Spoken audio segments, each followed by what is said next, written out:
Allah subhanahu wa ta'ala has commanded you and commanded our wives and commanded our daughters and commanded the believing women to cover themselves, to lower their gaze. And she's left alone, she doesn't want that.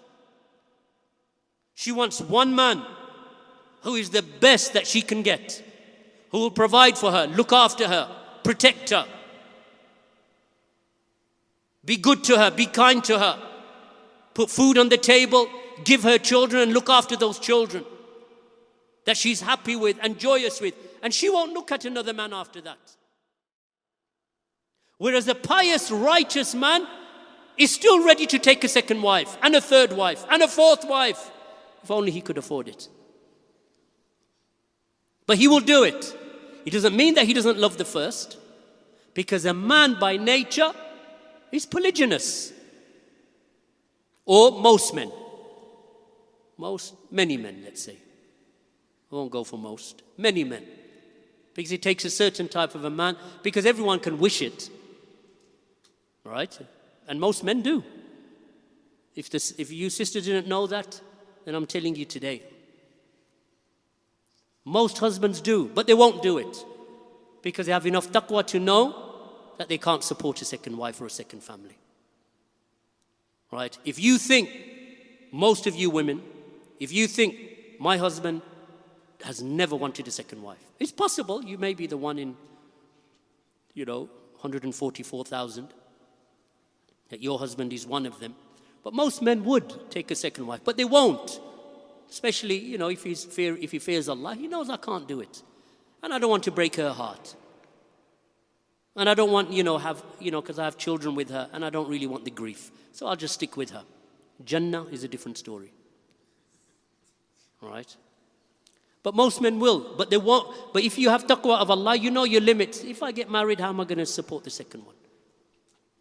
Because I'm not going to put her on housing benefit, and I'm not going to put her on social security. What am I doing? What kind of a man is that? So he won't do it. So men are polygynous. They will have plural relationships. If the religion does not prevent them, and the taqwa of Allah does not prevent them, what are they going to do? They're going to fornicate. In a society where fornication is easy, and the woman will give up her body like a person gives you a bottle of water, then what's the man going to do? Turn that down? He has no taqwa of Allah. He has nothing preventing him. This woman says, well, okay, you just got to do a few things. What do I have to do? Well, take me to dinner, buy me a handbag. Khalas. That's it. Now, if you don't have the Sharia, if you don't have the law of Allah and the threat of the hellfire and the burning in the grave and in the akhirah, many men would do it. And they do it. That's why this society is filled with that type of, that type of lewd and disgusting behavior. So Allah knows that men are attracted to women. That's why Allah says, وَقُلْ لِلْمُؤْمِنَاتِ يَغْضُضْنَ مِنْ أَبْصَارِهِنَّ. Tell the believing women to lower their gaze from looking at men and to protect their private parts from fornication and not to show off their beauty, their beautification, except only that which is normally apparent, and to draw their veils over themselves. That's what Allah has commanded you with. So the men, lower your gaze. The men have an aura that needs to be covered. What's the aura of a man? Navel to the knee. So then you get these feminist, modernist, crackpot women that come along and they say, well, why is the aura for the man different to the woman? Let's try walking in the street and see how long you survive. Try taking the aura of a man, because when a man dresses, even if a man comes in izar, like we do at Hajj, right? If you make Hajj and Umrah, you take the izar, and the izar is at your navel and above your ankle, middle of the shin, right? So you have the rida that is over your shoulders, and sometimes it falls off. Does any woman say, that's fitna for me? Because that's not the nature of women. That is not the nature of women. When a man is making tawaf of the house of Allah subhanahu wa ta'ala, he uncovers his right shoulder.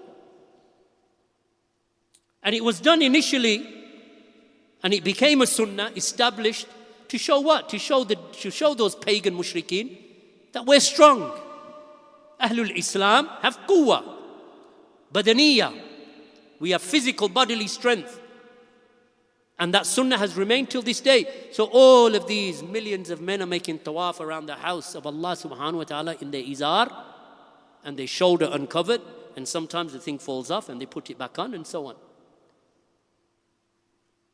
That's not a fitna for women. Whereas the other way around, that would kill the hearts of men. The allurement would be very difficult for men to refuse. So Allah subhanahu wa ta'ala knows the nature of women, and Allah knows the nature of men. So therefore Allah subhanahu wa ta'ala commands the women to draw their veils about themselves for their own protection, and not to display their beautification, their adornments. So you don't now put up all of this makeup where you actually look like a different person these days. Because I don't know what's happened to makeup. But women now can wear makeup and they walk out the room and you think that's a different person.